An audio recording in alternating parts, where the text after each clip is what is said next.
Welcome back to the airport management classes. आज का हमारा टॉपिक रहेगा airline marketing. Without any further due let's get started. Airline marketing actually होता क्या है? Airline marketing is a part of travel and tourism service industry.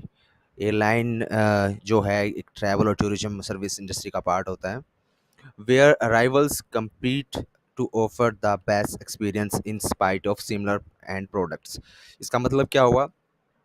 मतलब इसमें जो राइवल्स होते हैं वो compete करते हैं बेस्ट एक्सपीरियंस और सर्विसेज प्रोवाइड कराने के लिए, ऑल्दो उनकी सिमिलर प्रोडक्ट और सर्विसेज बिल्कुल सिमिलर होती हैं।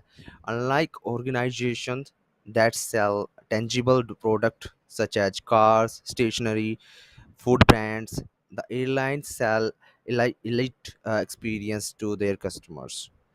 So जो दूसरे ऑर्गेनाइजेशन हैं जैसे कि कार इंडस्ट्री हो गई, स्टेशनरी हो गई, फूड ब्रांड्स हो गए हैं, तो इन्हीं की तरह जो एयरलाइंस है वो जो सर्विस प्रोवाइड करता है इससे इनसे अलग कैसे होती है? वो क्योंकि वो इलाइट एक्सपीरियंस अपने कस्टमर्स को देता है। वो उसी को ऑफर करने के लिए वो डिफरेंट डिफरेंट प्लान्स लेके आता है, डिफरेंट डिफरेंट मार्केटिंग स्ट्रेटजी लेके आता है। The experience that they provide to the customers is intangible as well as invisible। जो एक्सपीरियंस वो कस्टमर्स को प्रोवाइड करते हैं वो इनविजिबल तो होता है, इंटेंजिबल का मतलब क्या है? वो बदलता भी रहता है। एयरलाइन मार्केटिंग इन्वायरमेंट क्या होता है? Airlines find out insights of the marketing environment using a powerful model of analysis called pace analysis। So airline find out insights of the marketing environment. जो एयरलाइन इंडस्ट्री है वो marketing environment की जो insights को find out करने के लिए एक मॉडल यूज करते हैं जिसको हम बोलते हैं पेस्ट। पेस्ट एक्चुअली होता क्या है? पेस्ट एनालिसिस हम अभी देखेंगे। इसमें the field of marketing comes up with a useful model for the study of an organization marketing environment। Field of marketing comes up with a useful model for the study of organization। तो एक organisation की marketing environment की जो study है उसकी जो field है उसी को पेस्ट एनालिसिस बोलते हैं। The model proposes that the factors should be characterized into political, economics, social and technological. Paste की यहाँ पे अगर पेस्ट को हम देखें तो पेस्ट का मतलब क्या होता है? पी से हम पॉलिटिकल, ई इकोनॉमिक, एस सोशल और टी से टेक्नोलॉजिकल। तो हम अब इसमें पढ़ेंगे कि एक्चुअली ये चीज़ होती क्या है। This model turn up reliable for the airline industry to understand marketing growth, decline, business position and direction for operations। The model turn up reliable for the airline industry। तो ये जो मॉडल है ये airline industry के लिए क्या reliable सिद्ध हुआ? किस चीज़ को अंडरस्टैंड करने के लिए?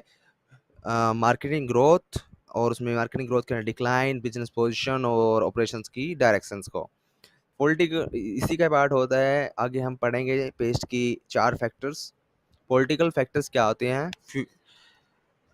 Fear of terrorism, political instability in the country. तो इसका मतलब क्या हुआ? और डेरेगुलेशन ऑफ गवर्नमेंट पॉलिसीज। तो इसका मतलब क्या हुआ? आप सभी को पता है आतंकवाद आज टेररिज्म, आतंकवाद सभी के लिए एक बहुत बड़ा चैलेंज है, ग्लोबली बहुत बड़ा चैलेंज है। आप देखते होंगे कुछ कंट्रीज़ में आतंकवाद की जो स्थिति है वो दूसरी कंट्री की बजाय ज़्यादा खतरनाक है, ज़्यादा गंभीर है। तो पॉलिटिकल फैक्टर्स यही होते हैं कि उसको टेररिज्म की सिचुएशन को उन लोगों को ध्यान रखना पड़ता है। कितना पॉलिटिकल कितनी इंस्टेबिलिटी है उस कंट्री के अंदर, और गवर्नमेंट को पॉलिसी कैसी रहती हैं, किस तरह से वो चेंज होती रहती हैं। दूसरा फैक्टर है हमारा इकोनॉमिक फैक्टर्स। तो इकोनॉमिक फैक्टर्स में आता है इकोनॉमिक ग्रोथ और इंस्टेबिलिटी इन द कंट्री। तो इसका मतलब क्या हुआ कि किसी भी कंट्री में, पर्टिकुलर कंट्री में इकोनॉमिकल फैक्टर और इकोनॉमिकल ग्रोथ कैसी है और क्या उसकी इकोनॉमिक बढ़ रही है, घट रही है, या वो लगातार फ्लक्चुएट हो रही है। थर्ड हमारा फैक्टर होता है सोशल फैक्टर्स। सोशल फैक्टर्स में आता है ageing populations, change in holidaying taste, और change in family structure, uncertain level. तो इसमें क्या रहता है, एजिंग फैक्टर, एजिंग पॉपुलेशन आपको सही पता है, एक पर्टिकुलर एज से ऊपर की कस्टमर्स इसमें आते हैं।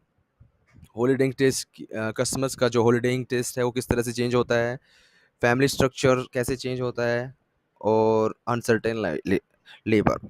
और लास्ट हमारा फैक्टर रहता है टेक्नोलॉजिकल फैक्टर।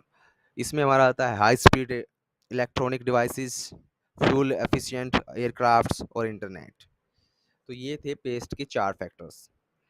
तो हमारा अगला रहेगा नोइंग द एयरलाइन कस्टमर्स। तो ये बड़ा इंपॉर्टेंट है किसी भी एयरलाइन इंडस्ट्री के लिए, उसे कस्टमर्स को जानना, उनकी रिक्वायरमेंट जानना।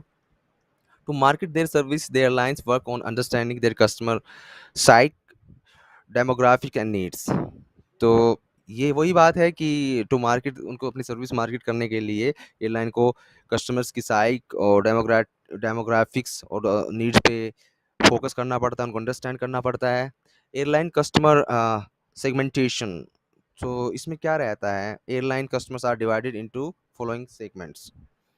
तो इसमें पहला रहता है old travellers. They are good, they are aged customers, probably retired और go on the holiday frequently. तो इसमें उस तरह के कस्टमर आते हैं जो कि अब रिटायर हो चुके हैं एक सर्टेन एज के बाद, लेकिन वो फ्रिक्वेंटली हॉलीडेज पे जाते हैं। दूसरा हमारा इसमें आता है business travellers.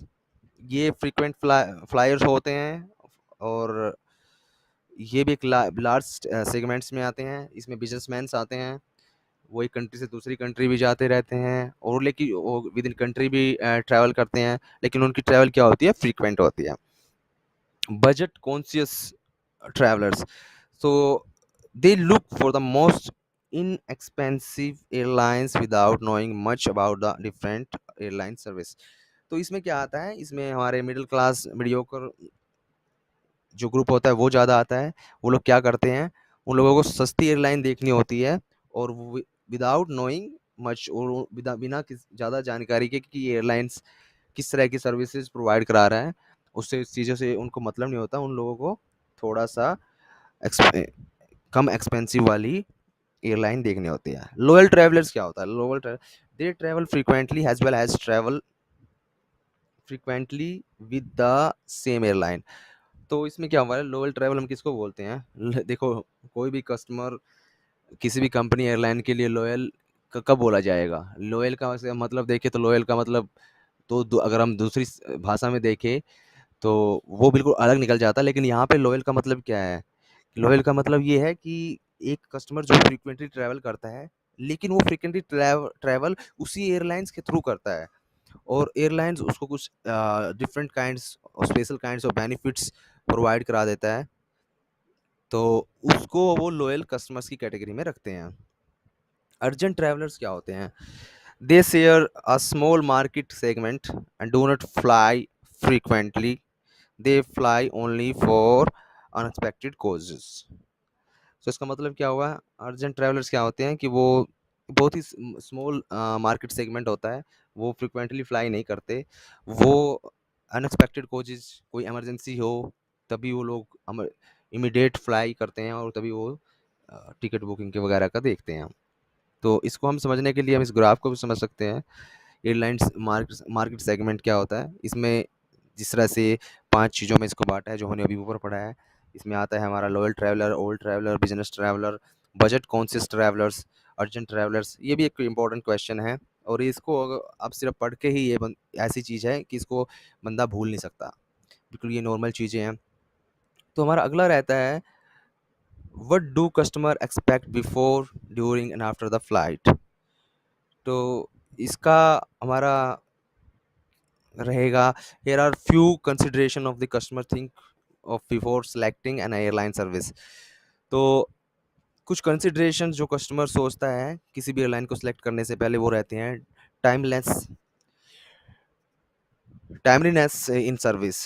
So delays in baggage counter in flight departure create a lasting negative impact on the passengers.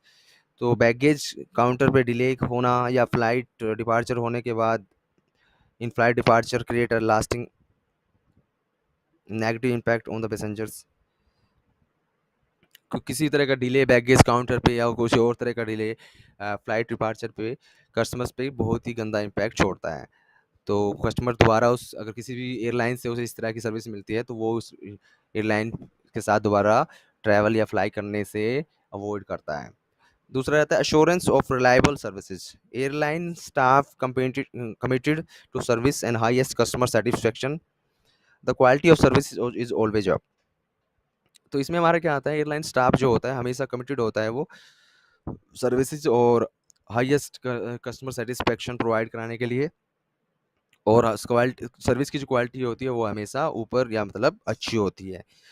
Convenience का मतलब क्या होता है यहाँ पे, ईजी चेक इन सिस्टम और टिकट रिजर्वेशंस। तो कन्वीनियंस का मतलब यहाँ पे वही होगा कि चेक इन बड़े आसानी से हो जाता है, टिकट रिजर्वेशन बड़ी आसानी से हो जाती है। हमारा अगला रहेगा अटेंटिवनेस। इसमें हमारा आता है the airline staff that recognize needs and work a step ahead to meet them constructively. इसका मतलब क्या होता है कि एयरलाइन स्टाफ जो कस्टमर्स की रिक्वायरमेंट को बड़ी जल्दी से रिकॉग्नाइज पहचान लेता है और उनको उन पे एक स्टेप अहेड खुद आगे चल के कस्टमर से बोलने से पहले ही उनको बड़ी अच्छी तरीके से वो रिक्वायरमेंट्स को मैच करने के लिए काम करता है। कंफर्ट यहाँ पे क्या होता है, एडिकेट किनी ले leg room around the seat. तो एडिकेट नी और जो लेग रूम और सीट के आसपास होता है उसको वो कंफर्ट में आता है। मील्स क्या होता है, फ्री इन फ्लाइट मील्स और satisfactory quality. Free flight meals जो सेटिस्फैक्ट्री क्वालिटी का हो वो इसमें आता है। Safety and security, emphasis on safety and security के ऊपर ध्यान देना और जोर देना इसमें आ जाता है। Customer sick and airline marketing. तो इसमें क्या आता है, for airline businesses is it is very vital to retain the customer, increase their loyalty and facilitate the spread of positive word of mouth. तो इसका मतलब यही हुआ, हमने पहले पीछे पढ़ा है कि लोयल कस्टमर्स क्या होते हैं। तो एयरलाइन बिजनेस के लिए क्या होता है, उनका मेन पर्पज़ क्या होता है, उनको जो उनका अभी जिस भी कस्टमर्स ने उनके साथ फ्लाई किया है उनको रिटेन करना और अपने लोयल लोयल कस्टमर्स की संख्या को बढ़ाना, और किस हर जो भी कस्टमर फ्लाई कर रहा है एयरलाइंस के थ्रू वो उस एयरलाइन के बारे में पॉजिटिव रिव्यू ही दे, पॉजिटिव ही बोले। The airline marketing staff reads the apparent needs and true needs of the customers। Airline marketing staff क्या होता है, वो जो कस्टमर्स की ट्रू नीड्स होती हैं, अपेरेंट नीड्स होती है, उनको पढ़ लेता है, उनको जो उनकी उसके बारे में R&D करता है। The airlines can do this by providing them the best experience of flying with them as the customer rely mostly on their own experience with the airline. तो इसमें क्या होता है, airline can do this by provide, कैसे कर सकता है वो कस्टमर्स की लॉयल्टी, लॉयल लॉयल कस्टमर्स को कैसे बढ़ा सकता है, दूसरी रिक्वायरमेंट्स को कैसे वो रिकग्नाइज करके मीट कर सकता है। तो ये सब वो करता है कि उनको बेस्ट एक्सपीरियंस प्रोवाइड कराता है जब वो फ्लाई करते हैं उनके साथ, और कस्टमर ताकि कस्टमर उन पे मोस्टली रिलाई करने लग जाएँ उस बेस्ट एक्सपीरियंस के लिए, तभी वो लॉयल कस्टमर्स की जो संख्या है वो बढ़ेगी। If the airline is successful in meeting its customer need then it makes a notable name and money for itself. अगर एयरलाइन सक्सेसफुल होती है कस्टमर्स की रिक्वायरमेंट नीड्स को मीट करने में, तो ये नोटेबल नेम इसका एक अच्छा नाम होगा और ये पैसा ऑटोमेटिकली ही बनाएगा। So that's all for today classes guys, and so let's meet in next class. Thank you so much. Bye bye.